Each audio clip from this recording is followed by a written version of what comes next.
ஆதியாகமம் புஸ்தகம் 25வது அதிகாரம் 11வது வசனத்தை திருப்புவோம். ஆதியாகமம் புஸ்தகம் 25:11வது வசனம். ஆபிரகாம் மரித்த பின் தேவன் அவன் குமாரனாகிய ஈசாக்கை ஆசீர்வதித்தார். லகாயிரோய் என்னும் துறவுக்கு சமீபமாய் ஈசாக்கு குடியிருந்தான். 26வது அதிகாரம் 6வது வசனத்தை வாசிப்போம். ஈசாக்கு கேராரிலே குடியிருந்தான். 26, 23. அங்கே இருந்து பெயர் சபாவுக்கு போனான். 3 இடங்களை ஈசாக்கு கடந்து போன அனுபவங்கள். இன்றைக்கு இந்த 2025வது வருஷத்தினுடைய முதல் செய்தி, முதல் வாரம் இது. நாம் அநேக வாக்குத்தத்தங்களை நாம் பெற்றிருக்கிறோம். பொதுவாக ஆலயத்தில் இருந்து உங்களுக்கு ஒரு வாக்குத்தத்தம் கொடுக்கப்பட்டது, என் கரத்தினால் உன்னை மூடுவேன். அது போதாது அப்படிங்கிறதற்காக நம்ம எல்லாரும் சேர்ந்து சிறிய அட்டைகளிலே ஜெபத்தோடு நாம் எடுத்தோம். அது ஒரு வாக்குத்தத்தம், பொதுவான வாக்குத்தத்தம், என் கரத்தினால் உன்னை மூடுவேன். இப்போ உங்களுடைய வாக்குத்தத்தம் என்ன அப்படின்னு நீங்க கேட்டா நீங்க எதை சொல்லுவீங்க? இதை சொல்லுவோம், அப்படித்தானே? யா. அப்ப பொதுவா கொடுத்த வாக்குத்தத்தம் இருக்கு. இப்படிதான் ஒரு சபையில சொல்லி பிரச்சனையாச்சு. அப்ப நான் சொன்னேன், பொதுவா ஒரு என் கரத்தினால் உன்னை மூடுவேன்னு ஒரு வாக்குத்தத்தம் கொடுத்துருக்கு, கேலண்டர்ல அடிச்சிருக்கு. அதுக்கப்புறம் இது தேவையான்னு கேட்டேன். அதுக்கு ஒரு பெரிய பிரச்சனை ஆச்சு. அது எப்படி வழக்கமாக நாங்கள் செய்து கொண்டிருக்கிறத எப்படி மாற்ற முடியும்? கேட்ட கேள்வி என்ன? பொதுவாக ஒரு வாக்குத்தத்தம் இருக்கு, கேலண்டர்ல அடிச்சு தந்தாச்சு, அதுக்கு மேல இது தேவையா?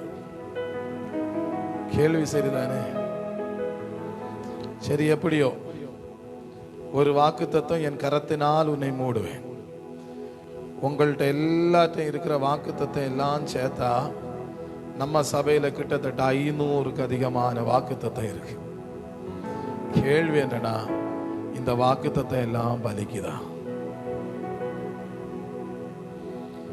இப்போ இத இங்க எழுதி போட்டிருக்கிறதுனால ஒரு வருஷம் இது போகும். உங்க கையில இருக்கிற இந்த வாக்குத்தத்தம் எங்கேயாவது நீங்க இத மிஸ் பண்ணும்போது அதோட போயிடும். அதுக்கப்புறம் இது நமக்கு ஞாபகம் இருக்கு. ஏன் நம்ம வாழ்க்கையில வாக்குத்தத்தங்கள் பலிக்கல? ஒரு மனிதன் நடந்து போன 3 இடங்கள், தன்னுடைய வாக்குத்தத்தத்தை சுதந்தரிக்க அவன் செய்த சில செயல்கள், அதை தான் இன்னைக்கு நம்ம தியானிக்க போறோம். அடுத்த வாரத்திலிருந்து தொடர்ந்து பழைய தொடர் செய்திக்கு நேரே நம்ம போவோம். ஒவ்வொரு நாளும் ஒவ்வொரு வாரம் அதிகாலையில் என் கரத்தினால் உன்னை மூடுவேன் என்கிற வார்த்தையை நம்ம தியானிக்க போறோம். வாக்குத்தத்தங்களை நமக்கு சொந்தமாக்கி கொள்வது எப்படி? இங்கே ஒரு மனிதன் 3 இடங்களை தாண்டி போனான். ஆபிரகாம் மரித்த பின்பு தேவன் அவன் குமாரனாகி ஈசாக்கை ஆசீர்வதித்தான். அவன் லகாயிரோய் என்னும் துறவுக்கு சமீபமாய் குடியிருந்தான். நம்பர் 1, அவன் லகாயிரோயில் இருந்தான். நம்பர் 2, ஈசாக்கு கேராரிலே குடியிருந்தான். கேரார் என்கிற இடத்தில் அவன் குடியிருந்தான். 3வது, அவன் பெயர் சபாவிலே குடியிருந்தான். 3 இடங்கள், 3 ஆசீர்வாதங்கள். இந்த லகாயிரோயில் அவன் இருக்கும்போது அவனுக்கு ஆண்டவர் கொடுத்த ஆசீர்வாதம். ஆதியாகமம் 25:11வது வசனத்தையும் 21வது வசனத்தையும் 24வது வசனத்தையும் சேர்த்து வாசிப்போம். ஆபிரகாம் மரித்த பின்பு தேவன் அவன் குமாரனாகிய ஈசாக்கை ஆசீர்வதித்தார். லகாயிரோய் என்னும் துறவுக்கு சமீபமா ஈசாக்கு குடியிருந்தான். மலடியா இருந்த தன் மனைவிக்காக ஈசாக்கு கர்த்தரை நோக்கி வேண்டுதல் செய்தான். கர்த்தர் அவன் வேண்டுதலை கேட்டருளினார். அவன் மனைவி ரெபெக்காள் கர்ப்பம் தரித்தாள்.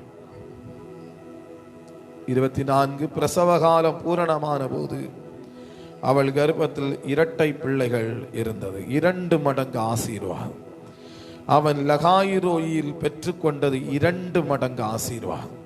நம்ம பாஷையில சொன்னா இரட்டிப்பான நன்மை. ஈசாக்கு லகாயிரோயில் இருந்ததினால் அவனுக்கு இரட்டிப்பான ஆசீர்வாதம் வந்தது. கேராரில் இருந்ததினால் என்ன ஆசீர்வாதம்? ஆதியாகமம் 26:6 வசனத்தையும் 12-13 வசனத்தையும் சேர்த்து வாசிப்போம். ஈசாக்கு கேராரிலே குடியிருந்தான். ஈசாக்கு அந்த தேசத்தில் விதை விதைத்தான். கர்த்தர் அவனை ஆசீர்வதித்ததினால் அந்த வருஷத்தில் 100 மடங்கு பலன் அடைந்தான். அவன் ஐஸ்வர்யவானை வர வர விருத்தி அடைந்து மகா பெரியவனான். கேராரிலே அவனுக்கு கிடைத்த ஆசீர்வாதம் 100 மடங்கு ஆசீர்வாதம். இரட்டிப்பான ஆசீர்வாதம் லகாயிரோயிலேயும் கேராரிலே 100 மடங்கு ஆசீர்வாதமும் கிடைத்தது. பெயர் சபாவில் என்ன ஆசீர்வாதம்? ஆதியாகமம் 26:23-24 வசனங்கள். அங்கே இருந்து பெயர் சபாவுக்கு போனான். அன்று ராத்திரியிலே கர்த்தர் அவனுக்கு தரிசனமாகி, நான் உன் தகப்பனாகி ஆபிரகாமுடைய தேவன், பயப்படாது, நான் உன்னோட கூட இருந்து என் ஊழியக்காரனாகி ஆபிரகாமின் நிமித்தம் உன்னை ஆசீர்வதித்து உன் சந்ததியை பெருக பண்ணுவேன் என்றார். என் பாஷையில சொன்னா பல மடங்கு ஆசீர்வாதம், 1000 மடங்கு ஆசீர்வாதம், நிறைவான ஆசீர்வாதம். வானத்து நட்சத்திரத்தை போல அவன் சந்ததியை பெருக பண்ணுவேன் என்ற ஆசீர்வாதம். பூமியின் மணலத்தனையாய் உன்னுடைய சந்ததியை நான் விருத்தி அடைய செய்வேன் என்று சொன்ன ஆசீர்வாதம் இவனுக்கு பெயர் சபாவிலே கிடைத்தது. அன்புக்குரியவர்களே, 3 ஆசீர்வாதம். ஒன்று இரட்டிப்பான் ஆசீர்வாதம், இரண்டாவது 100 மடங்கு ஆசீர்வாதம், மூன்றாவது எண்ணிலடங்கா ஆசீர்வாதம். ஆங்கிலத்தில் சொல்லுவாங்க அன்கவுண்டபிள் பிளஸிங்ஸ். அதை நம்மால எண்ணவே முடியாது, கிரகிக்கவே முடியாது. அவ்வளவு ஆசீர்வாதம் பெயர் சபாவில். இந்த 3 இடங்களில் அவன் இந்த ஆசீர்வாதத்தை பெறுவதற்கு அந்த 3 இடங்கள் நமக்கு எதை சொல்லுது? நம்ம வாழ்க்கையிலே கைகளிலே கொடுக்கப்பட்டிருக்கிற இந்த வாக்கு தத்துவம் நிச்சயமாகவே வாக்கு தத்துவம் கிரியை செய்யும் என்பது மிக முக்கியமானது. நான் ஜெபத்தில் இருந்தபோது ஆண்டவர் எனக்கு கொடுத்த வாக்கு தத்துவம் தான், என் கரத்தினால் உன்னை மூடுவேன். எல்லாம் முடிச்சு நான் ஒரு வாக்கு தத்த அட்டை எடுத்தேன். அதில் இருக்கிறது, எவரையும் மேன்மைப்படுத்தவும் எவரையும் பலப்படுத்தவும் உம்முடைய கரத்தினால் ஆகும். என்னுடைய மனைவியை பார்த்து கேட்டேன், உன் வாக்கு தத்த என்னன்னு கேட்டேன்.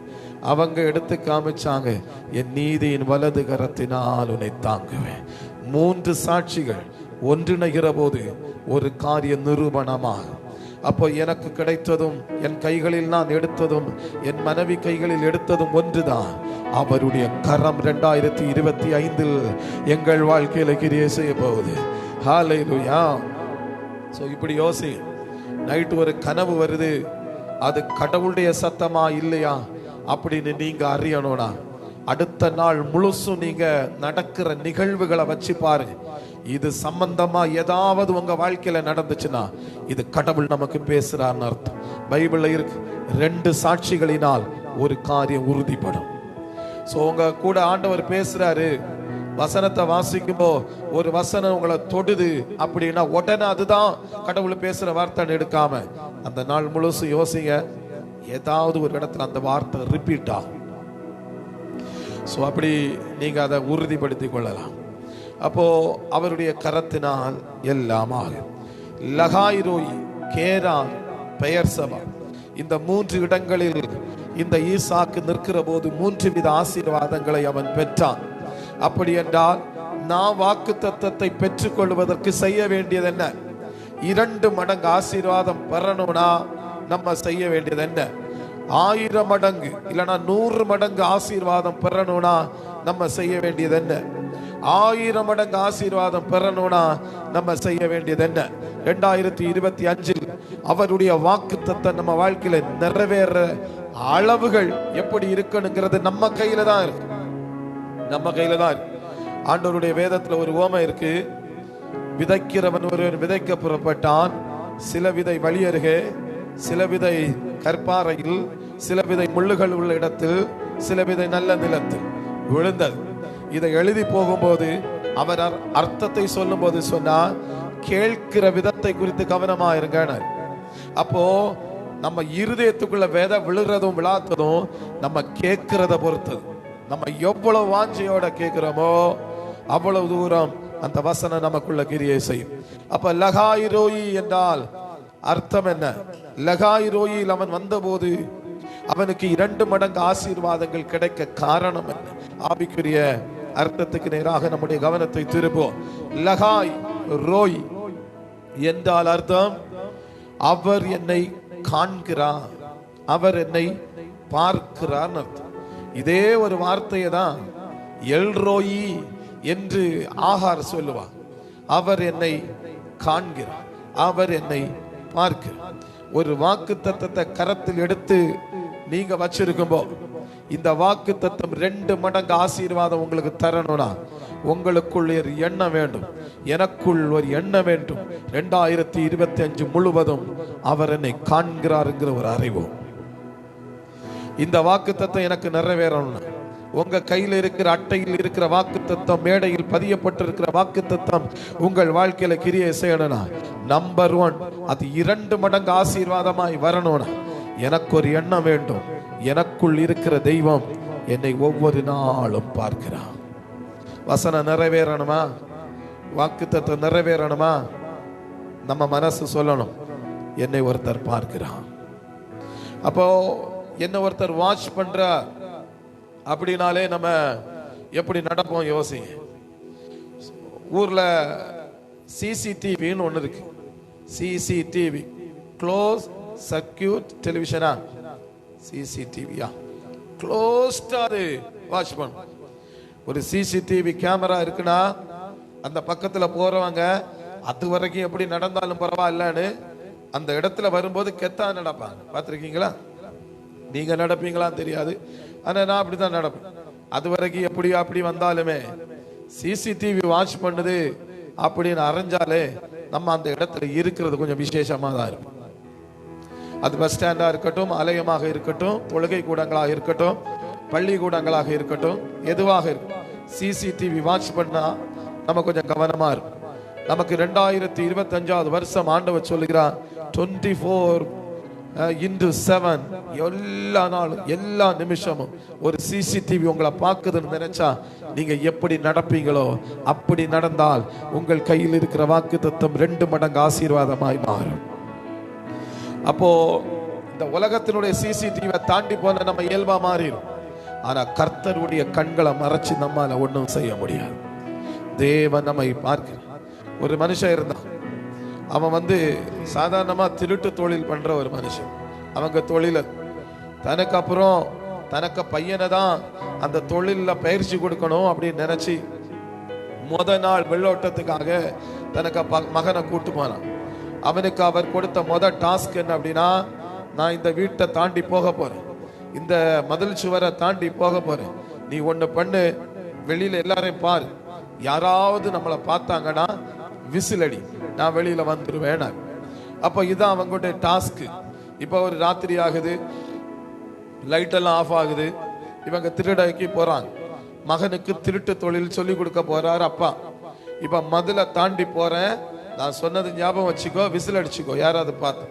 இவர் மதுல தாண்டி அங்க குதிச்ச உடனே பையன் விசில் அடிச்சான். உடனே திருப்பி வந்தார். யாரு பார்த்தா? வெரி குட், நீ தொழிலை கத்துக்கிட்ட, யாரு பார்த்தா அப்படி கேட்டப்ப அவன் சொன்னானா, போன வாரம் சண்டே ஸ்கூல்ல என் டீச்சர் சொன்னாங்க கர்த்தர் நம்மளை பார்க்கிறார். அப்ப அன்னைக்கு அவன் தொழிலை விட்டான். இந்த அறிவு, இந்த ஒரு எண்ணம் நமக்குள் இருக்குமானால் ரகசியங்களில் நம்மால் பாவம் செய்ய முடியாது. தேவ பிள்ளை, ரகசியங்களில் பாவம் செய்ய முடியாது. வேதபாரகரும் பரிசேயர்களும் அந்த சதுசேயர்களும் வெளியில வெண்ணாடை அணிந்து அவர்கள் மற்றவர்களை நியாயம் தீர்த்து கொண்டிருந்தார். அப்பதான் இயேசு களத்துல இறங்கி நின்று சொன்னா, வெள்ளை அடிக்கப்பட்ட கல்லறை ஏனார். அர்த்தம் என்ன? நீ பரசியத்தில் அல்ல பாவம் செய்வது, ரகசியத்தில். ஐயா, நம்ம வாழ்க்கையில பாவம் எங்க உருவாவது தெரியுமா? நம்முடைய மனசுல. வெளியில பாவம் செய்யாத பல பேர் மனசுல பாவம் செய்யறாங்க. ஒரு பெண்ணை பார்க்கும்போது, ஒரு ஆணை பார்க்கும்போது நமக்குள் நடக்கிற சில இச்சையின் தொடுதல் எல்லாம் பாவம் இல்ல, ரகசியமா வீட்டுக்குள்ள உட்கார்ந்து போனோகிராஃபி பார்க்கிறது பாவம் இல்லை. நீங்க நினைக்கலாம், ஐயோ அது நான் தனியா தானே பண்றேன் அப்படின்னு நீங்க நினைக்கலாம். ஆனா பரலோகம் சொல்லுது, உங்களை உற்று கவனிக்கிற ஒரு தெய்வன் உண்டு. அவர் உங்களை என்னை பார்க்கிறார் தெய்வம். நம்ம ரகசியத்தில் செய்கிறதை அவர் பரஸ்யத்தில் கொண்டு வருவேன் என்று சொல்லி வாக்கு கொடுக்கிறார். பைபிள்ல இருக்கு, அந்தரத்தில் பார்க்கிற தேவன் வெளியரங்கமாய் பலன் அளிப்பார். அது ஜெபமாக இருக்கட்டும், தான தர்மமாக இருக்கட்டும், நம்ம செய்கிற அசுத்தங்களாக இருக்கட்டும், அந்தரத்தில் பார்க்கிற ஒரு தேவன் உண்டு என்கிற ஒரு அறிவு நமக்கு இருந்தால் கரங்களில் இருக்கிற இந்த அட்டை கிரியை செய்ய ஆரம்பிக்கும். அப்படி இல்லை அப்படின்னா இது ஒரு வெறும் அட்டையாகவே மாறிவிடும். இது எப்ப தெரியுமா நடக்கும்? இதை நீ ஜபத்தோட வந்து எடுத்துட்டு போன உடனே உன் வாழ்க்கையில் இது ஒன்றும் செய்யாது. எப்ப தெரியுமா நடக்கும்? இந்த வசனம் நம்ம வாழ்க்கையா மாறணும். அதுக்கு அட்டையில் எடுத்தாலும் சரி, போர்டில் தொங்க விட்டாலும் சரி, டசன்ட் மேட்டர். இது வாழ்க்கையா மாறும் போது அங்க அற்புதம் நடக்கும். அல்லாம வருஷந்தோறும் நம்ம எடுத்துட்டு போற ஒரு அட்டையா மாத்திரமே இந்த அட்டை மாறுமே தவிர இது எப்ப தெரியுமா கிரியேச்சு? இது வாழ்க்கையா மாறும். என்னை பார்க்கிற ஒரு கடவுள் உண்டு. நான் செய்கிற ஒவ்வொரு காரியத்தையும் பார்க்கிற ஒரு கடவுள் உண்டு. ஹல்லேலூயா. நான் இந்த சபையில சொல்லல, ஆனா லாஸ்ட் இருந்த சபைகள் எல்லாத்திலையும் சொல்லிட்டு வந்த ஒரு கதை உண்டு. வாலிபர் ஆராதனைகள் எல்லாம் சொல்லுவேன், ஃபேமிலி மீட்டிங்ல எல்லாம் சொல்லுவேன், உன் பிள்ளைகளுக்கு நீ ஆடை வாங்கி கொடுக்கும் போது கவனமாயிருன்னு சொல்லுவேன். ஏன் சொல்லுவேன் அப்படின்னா, நீ பார்க்கிற பிரகாரமாய் உன் பிள்ளைகளை மற்றவர்கள் பார்ப்பார்கள் என்று நினைப்பது உன் தவறு. எத்தனை பேருக்கு விளங்குது? என் பிள்ளைக்கு நான் வந்து டிஷர்ட்டும் ஜீன்ஸ் டைட்டு பேண்ட் வாங்கி கொடுத்து நீ ரோட்ல நடன்னு சொல்லி அனுப்பினேன்னா நான் அப்பாவுடைய பார்வையில் பார்ப்பேன், மற்றவன் என் பார்வையில பார்க்கணும்னு இல்லை. விளங்குதா? நைட் ட்ரெஸ், நைட்டிஸ் ட்ரெஸ் இதெல்லாம் வீட்டுக்குள்ள. ரோட்டுக்கு வந்துட்டோம்னா நம்ம நிறைய கண்ணு நம்மளை பார்க்குதுங்கிற ஒரு அறிவு வேணும். என் கரத்தினால் உன்னை மூடுவேன். 2025 மகிமையினால் அவர் மூட போகிறார். 13ஆம் தேதியிலிருந்து அந்த சண்டே வரைக்கும் மகிமையை பற்றி மட்டுமே நம்ம ஆராதிக்க போறோம். அவருடைய குளோரி நம்ம சபையில் இறங்கி வரணும். அதுக்கு நம்ம செய்ய வேண்டியது, நம்மை பார்க்கிற ஒரு கடவுள் உண்டு என்று நமக்கு தெரியணும். சோ நம்முடைய ட்ரெஸ் சென்ஸா இருக்கட்டும், எல்லாம் ரொம்ப கவனம். ஏன்னா அது மற்றவர்களை இச்சைக்குள் நடத்திவிடும். எனக்குள்ள நியூ ஜென் சொல்றாங்க, நாங்க எப்படி ட்ரெஸ் போட்டா உனக்கு என்ன வாம் பார்வை சரியில்லைங்கிற. அது சரியா தப்பான்னு எனக்கு தெரியல. ஆனா அப்படி சொல்ற பிள்ளையா இருக்கட்டும், ஆனா இருக்கட்டும், நீ ரொம்ப கவனமா இரு. அடுத்தவங்க கண்ணு எப்போ அப்படிதான் இருக்கும். அடுத்தவங்க கண்ணை மாத்துறதுக்கு நம்மால முடியாது, நம்மளை மாத்த நம்மால முடியும். So be careful. லகாய் ரோய், அவர் என்னை பார்க்கிறார். நம்முடைய இருதயங்கள், நம்முடைய சிந்தனைகள், நம்முடைய உள் வாழ்க்கை, அந்தரங்க வாழ்க்கை, இவையெல்லாம் பார்க்கிற ஒரு கடவுள் உண்டு. நம்மை நாமே திருப்திப்படுத்திக் கொள்வதற்கு நம்ம என்னதான் அந்தரத்துல செய்தாலும் நீங்க நினைக்கலாம், இந்த உலகத்துல யாருடைய கண்ணும் அதை பார்க்கல, யாரு என்ன பார்க்கலன்னு நீங்க நினைச்சு உங்கள் வாழ்க்கையில் பாவத்தின் மேல பாவம், என் வாழ்க்கையில பாவத்தின் மேல பாவம் நான் செஞ்சுட்டே இருந்தாலும் 2025 முதல் வாரத்தில் ஆண்டவர் சொல்கிறார், என்னை பார்க்கிற ஒரு கடவுள் உண்டு.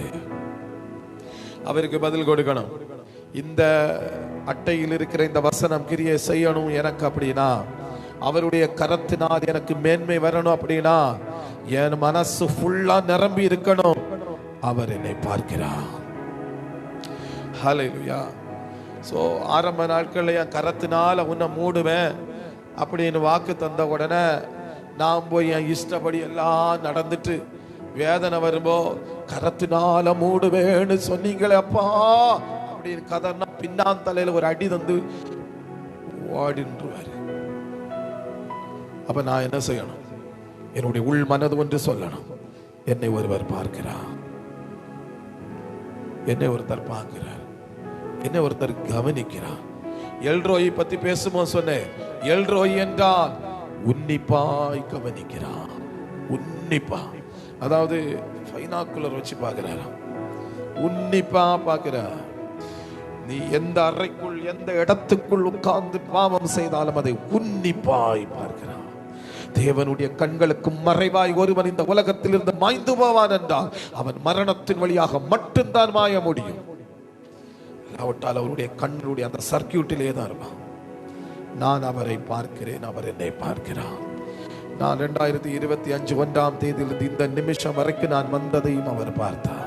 நான் யாருமில்லாத வீட்டுக்குள் அமர்ந்து நான் என்ன யோசிச்சேன் என்பதையும் அவர் பார்க்கிறார். அதனால தான் பைபிள் சொல்லுது, ஒரு பெண்ணை இச்சையோட பார்த்தான், நீ அவளோடு விபச்சாரம் செய்தாயிற்று என்பதை அறிந்து கொள். பழைய ஏற்பாட்டின் புஸ்தகத்தில் விபச்சாரம் செய்தால் பாவம் என்றது. ஆனால் புதிய ஏற்பாடு சாடுகிறது, ஒரு பெண்ணை இச்சையோட பார்த்தாலே நீ விபச்சாரம் செய்தாயிற்று. அப்போ நம்மை உன்னிப்பாய் கவனிக்கிறார். நம்முடைய வீடுகளில் நம்முடைய நடக்கை, ஃப்ரெண்ட்ஸ் கூட நம்ம பேசுகிற வார்த்தை, நம்முடைய சக தோழர்களோடு அமர்ந்திருந்து பேசுகிற வார்த்தைகள், இவைகள் எல்லாவற்றையும் உன்னிப்பாய் பார்க்கிறார். 2025 எவரையும் மேன்மைப்படுத்தவும் பலப்படுத்தவும் உடைய கரத்தினால் ஆகும். இந்த வசனம் ரெட்டிப்பா எனக்கு கிரியை செய்யணும்னா எனக்கு ஒரு அறிவு வேணும். என் தேவன் என்ன பார்க்கிறார். அதனால தான் யோசேப்பு போத்திபார் அரண்மனையில நிற்கும்போ அந்த அம்மாவுக்கு பதில் சொன்னா, என்ன இங்க யாரும் பார்க்கலதான், ஆனா என் கடவுள் பார்க்கிறா. அந்த ஓட்டம் தான் வாழ்க்கையை மாத்திடுச்சு. இன்னைக்கு சொல்லவா அன்புக்குரியவர்களே, நம்ம பேசுகிற வார்த்தைகளா இருக்கட்டும், நம்ம சிந்திக்கிற சிந்தைகளா இருக்கட்டும், நம்ம அடுத்தவர்களை பற்றி பேசுகிற வார்த்தைகளா இருக்கட்டும், ரொம்ப கவனமாய் 2025 நம்முடைய நாவை சுழற்றுவோம். ஏனென்றால் இது மகிமையின் ஆண்டு என்று அவர் சொல்லி இருக்கிறார்னா அவருடைய மகிமை வெளியரங்கமாகும். அவருடைய மகிமை நம்ம சபைக்குள் இறங்கி நிற்கும். ஆகவே ரொம்ப கவனமா இருப்போம். ஏனென்றால் நான் சொல்லுவது என்னுடைய வார்த்தைகள் அல்ல, கர்த்தருடைய வார்த்தை. ஹல்லேலூயா. ஒரு இடத்துல இப்படிதான் சொன்னேன், இந்த சபையை நான் ரொம்ப பாராட்டுறேன். போன 1ஆம் தேதி நான் சொன்னேன், யாருமே பட்டாசு வெடிக்க விடாது, அந்த 12 மணிக்கு ஆண்டவருடைய கையிலிருந்து வசனம் வாங்குவோன்னு. அப்படியே இருந்து அழகா இருந்துவார். அந்த க்ளோரி அப்படியே நம்ம சபையை நிரம்பிச்சு. எனக்கு ரொம்ப ஆசீர்வாதம். ஒரு சபையில முன்னால இருந்த ஒரு சபையில் இப்படிதான் நான் சொன்னேன், அவங்க கேட்கல. கொஞ்சம் பசங்க கூடி இவர் என்ன சொல்ல நான் என்ன சொல்ல அப்படின்னு பட்டாசு வெடிச்சான். உங்களுக்கு தெரியுமா, அந்த பட்டாசு வெடிச்சு அவன் பயங்கர சத்தம் போடுமோ, வெடிச்ச பட்டாசு சரீரத்துக்குள்ள யாருச்சு. அன்னைக்கு வெடிச்சது பட்டாசு. சொல்லவா, டோன்ட் பிளே வித் காட். கடவுளோட விளையாடப்படாது. அப்போ நம்மை அவர் பார்க்கிறார்ங்கிற ஒரு அறிவு, லகாயிரோய் இரட்டிப்பான நன்மைகள் நமக்கு கிடைக்கணும்னா தேவன் என்னை உங்களையும் பார்க்கிறார்ங்கிற அறிவு. இரண்டாவது பைபிள் சொல்லுது 100 மடங்கு ஆசீர்வாதம் பெற அவன் என்ன செய்தான். ஆதியாகமம் புஸ்தகம் 26 1, 2, 6 வசனங்கள் வாசிங்க பார்க்கலாம். ஆபிரகாமின் நாட்களில் உண்டான பஞ்சத்தை அல்லாமல் பின்னும் ஒரு பஞ்சம் தேசத்தில் உண்டாயிற்று. அப்பொழுது ஈசாக் பெலிஸ்தருக்கு ராஜாவாகிய அபிமெலேக்கின் இடத்தில் கேராருக்கு போனான். கர்த்தர் அவனுக்கு தரிசனமாய், நீ எகிப்துக்கு போகாம நான் உனக்கு சொல்லும் தேசத்தில் குடியிரு. ஈசாக்கு கேராரிலேயே குடியிருந்தான். ஆதியாகமம் 12:10 வாசிங்க பார்க்கலாம் வேகமா. ஆதியாகமம் 12:10. அத்தேசத்திலே பஞ்சம் உண்டாயிற்று. தேசத்திலே பஞ்சம் கொடிதாயிருந்தபடியா ஆபிராம் எகிப்து தேசத்திலே தங்கும்படி அவ்விடத்துக்கு போனான். ஆண்டவர் இவனுக்கு ஒரு பஞ்சம் வந்தப்போ அவனை பார்த்து பேசுறார், ஈசாக்கே நீ எகிப்துக்கு போகாத, கேராரூர்ல உட்கார்ந்துரு. பைபிள் சொல்லுது, அந்த வார்த்தையை கேட்டு அதன்படியே கேராரில் அவன் உட்கார்ந்தான். 100 மடங்கு ஆசீர்வாதம் அவன் பெற்றான். ஆனா இதே ஈசாக்குடைய அப்பா கொஞ்சம் வருஷத்துக்கு முன்னால இது மாதிரி ஒரு பஞ்சம் வந்தப்போ இவன் கேரார்ல இருக்காம எகிப்துக்கு போனான்.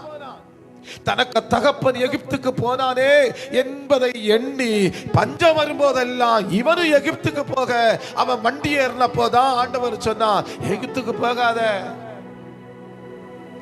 சொல்லவா, தகப்பன் காட்டின வழியை காட்டிலும் தேவனுடைய சத்தம் மேன்மை என்பதை நினைத்து உட்கார்ந்தான் பாருங்க. அவனுக்கு கிடைத்தது 100 மடங்கு. தகப்பன்மார்கள் நமக்கு நிறைய வழிகாட்டி இருக்கிறாங்க. அந்த வழியெல்லாம் நல்ல வழினா பின்னால போங்க, கெட்ட வழினா போயிடாதீங்க.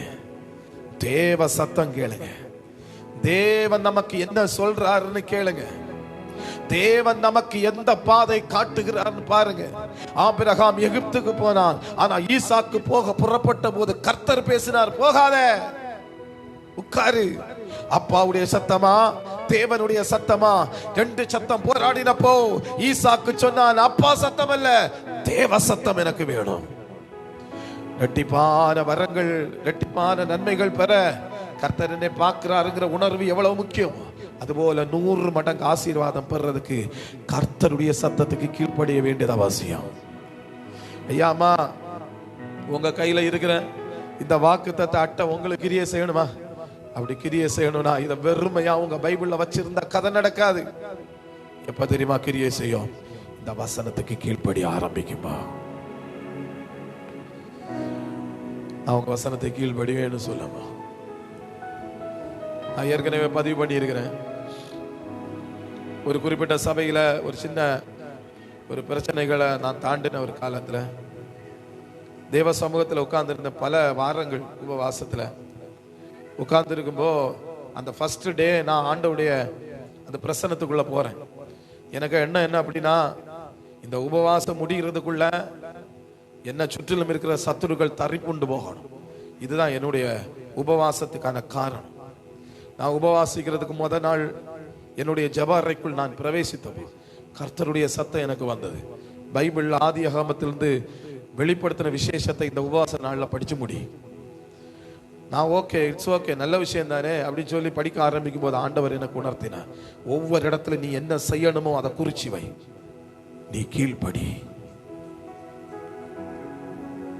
ஆண்டவர் மாற்ற விரும்புகிறது வெளியில இல்ல, ஆண்டவர் மாற்ற விரும்புகிறது நமக்குள்ள.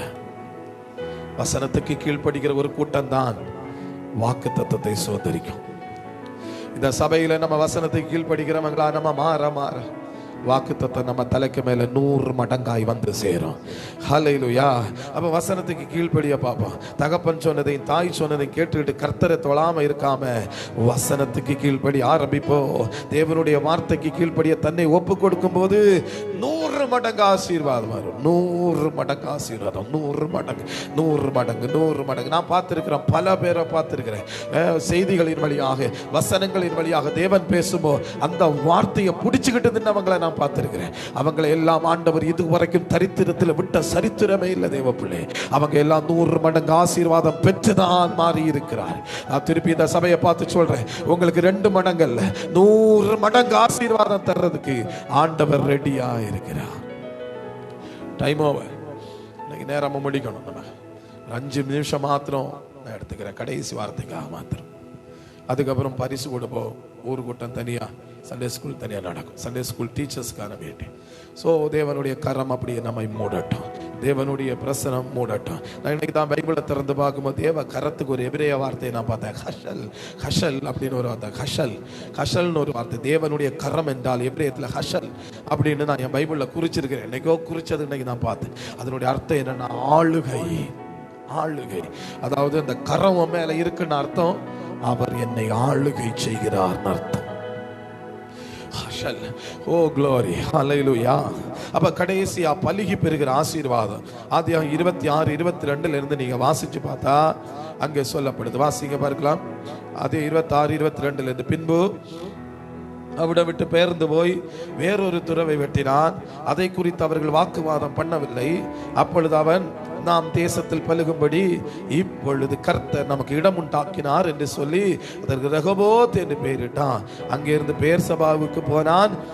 அன்று ராத்திரியிலே கர்த்தர் அவனுக்கு தரிசனமாகி நான் உன் தகப்பனாகி ஆபிரகாமுடைய தேவன், பயப்படாதே, நான் உன்னுடனே கூட இருந்து என் ஊழியக்கான ஆபிரகாம் நிமித்தம் உன்னை ஆசீர்வதித்து உன் சந்ததியை பெருக பண்ணுவேன் என்றார். அன்கவுண்டபிள் பிளஸிங் எப்போ வந்துச்சு தெரியுமா? இந்த சம்பவம் உங்களுக்கு தெரியும். கேராரூரில் இருக்கும்போ பலுகி பெருக ஆண்டவர் செய்கிறார். 100 மடங்கு ஆசீர்வாதம் வருது. அதுக்கப்புறம் ஒரு துறவை வெட்டுறான். அதுக்கு ஏசைக்குன்னு பேர். ஏன்னா துறவை தூர்த்து போட்டாங்க. ஸோ ஏசைக்கை தாண்டினான், சித்தனாவுக்கு வந்தான். அங்கே துறவு தோண்டினான். அங்கேயும் வாக்குவாதம் பண்ணாங்க. அதையும் விட்டுட்டு போனான். ரெகோபோத்துக்கு வந்தான். பைபிள் சொல்ல அங்க யாரும் வாக்குவாதம் பண்ணல. ஆகவே பல்லுகி பெருகும்படி எனக்கு இடமுண்டாக்கினார் என்று சொல்லி அதற்கு என்ன பேர் போட்டான்?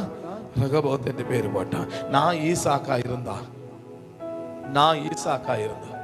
என்ன செய்வேன் தெரியுமா? அந்த ரெகோபோத்திலேயே உட்கார்ந்துருவேன். ஆனா ஈசாக்கு அதை செய்யல. பெயர் சபாவுக்கு போனான். ஏன்? அவன் ரெகோபோத்துல எல்லாம் இருந்திருக்கணும். ஏங்க துறவு வெட்டினது எதுக்குங்க?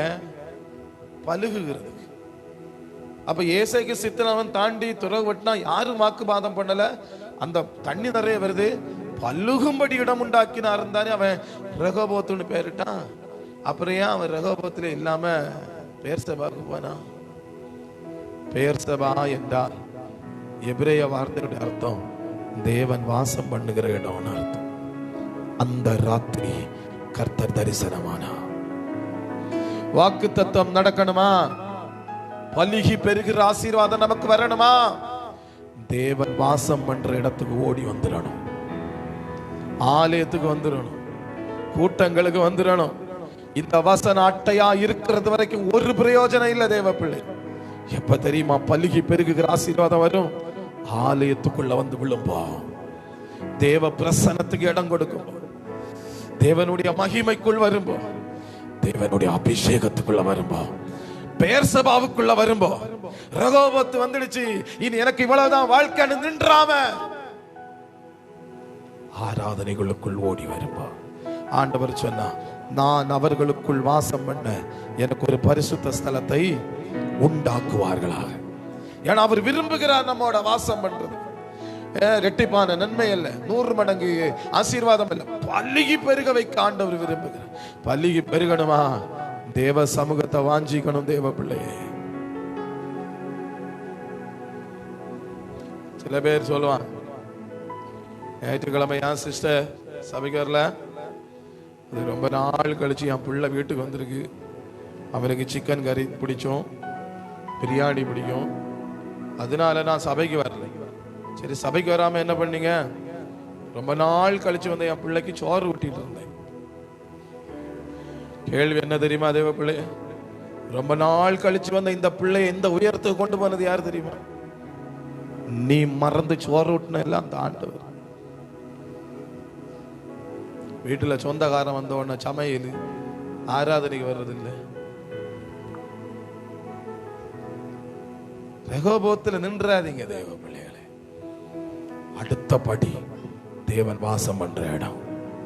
இன்னைக்கு நம்ம மனைவியையும் நம்ம பிள்ளைகளையும் நம்ம புருஷனையும் ஆண்டவர் இவ்வளவு தூரம் உயர்த்தினார். அதுக்கு மொத்த காரணம் அவர் தான். இல்ல, இப்ப அவங்க வந்த உடனே நம்ம இவரை மறந்துட்டோமே தேவ பிள்ளை.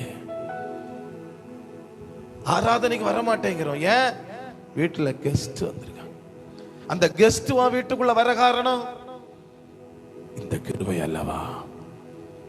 நான் ஏற்கனவே சொன்னேன், உங்கள் கையில் இருப்பு இருக்கிறது வரைக்கும் உங்கள் வீட்டுக்கு வெளியில் உறவினர்களின் செருப்பு இருக்கும்.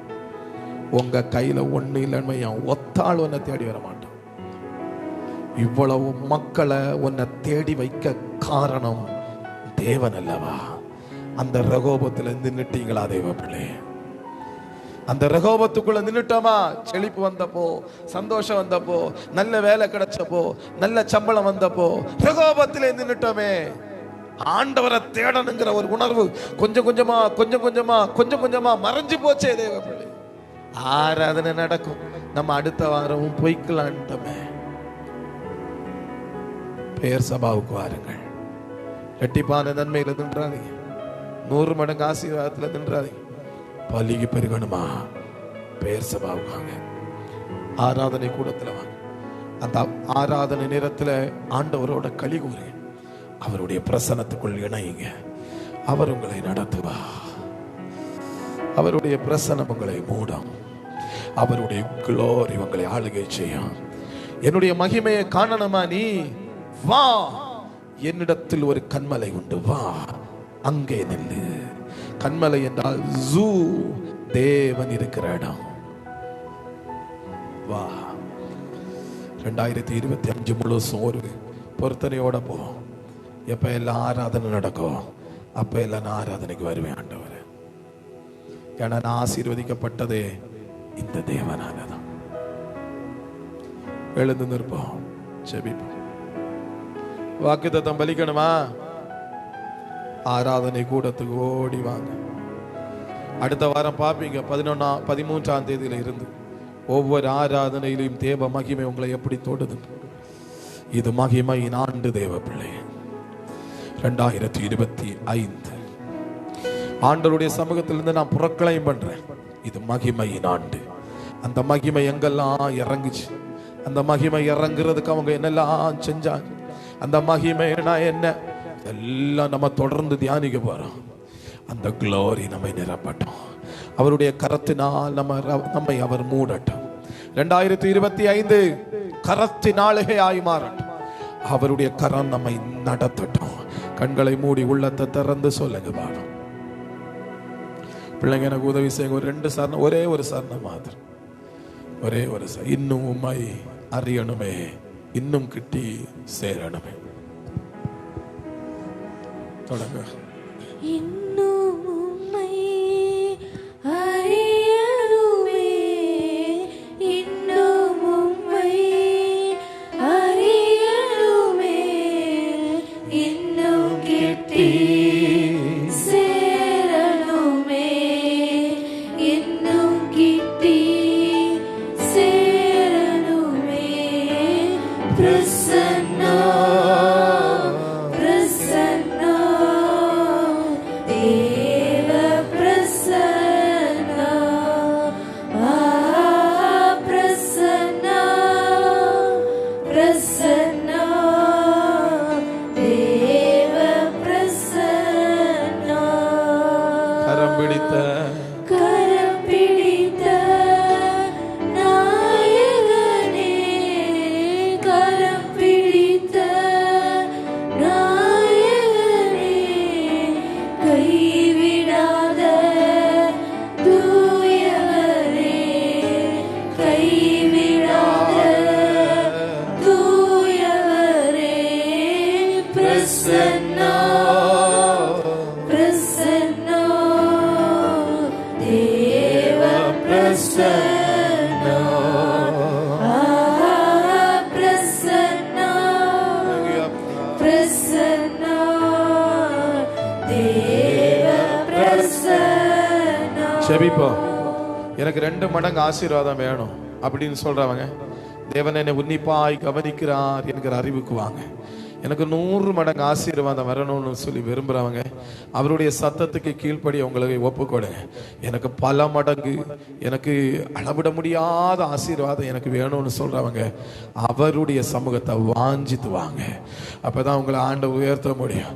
தாவீது சொன்னா, உம்முடைய பிரகாரங்களில் செல்லும் ஒரே நாள் நல்லது, ஆகாமிய கூடாரங்களில் வாசமாய் இருப்பதை பார்க்கிலும் உம்முடைய சமூகத்தில் வாசமாய் இருப்பதையே தெரிந்து கொள்வேன். ஏன் அவன் சொன்னானா, அவனுக்கு தெரியும் ஆட்டுக்குட்டிகளுக்கு பின்னால் சென்ற அவனை, கரவல் ஆடுகளுக்கு பின்னால சென்ற அவனை இவ்வளவு தூரம் ராஜாவாய் மாற்றினது அந்த பிரசனம் தான், அந்த மகிமை தான். அந்த மகிமையை அவன் வாஞ்சித்தான். அவனை அது உயர்த்தி கொண்டே இருந்தது. எனக்கு இந்த காலை நேரத்தில் சொல்லுங்க, உங்களை நான் வாஞ்சிக்கிறேன்ப்பா, உங்களை நான் வாஞ்சிக்கிறேன்ப்பா. கிரகிக்க முடியாத அற்புதத்தையும் எண்ணி முடியாத அதிசயத்தையும் மேன்மைகளையும் சந்தோஷத்தையும் நன்மைகளையும் நான் பெறுவதற்கு கர்த்தாவே உம்மை நான் இன்னும் அதிகமாய் வாஞ்சிக்கிறேன். ஜெபிப்போம். கிருபை நிறைந்த நல்ல ஆண்டவரே, உம்மை நன்றியோடு நாங்கள் துதிக்கிறோம். எங்கள் மத்தியில் நீர் உலாவினதற்காய் ஸ்தோத்திரம். 2025 வருஷத்தினுடைய இந்த சிறுவர் கொண்டாட்டத்தில் இணைந்து நிற்பதற்கு கர்த்தர் கிருபை பாராட்டுவாராக. பாராட்டினதற்கு நன்றி. நாங்கள் இன்னும் அதிகமாக உம்மை சேர்ந்து வருவதற்கு கிருபை தார்.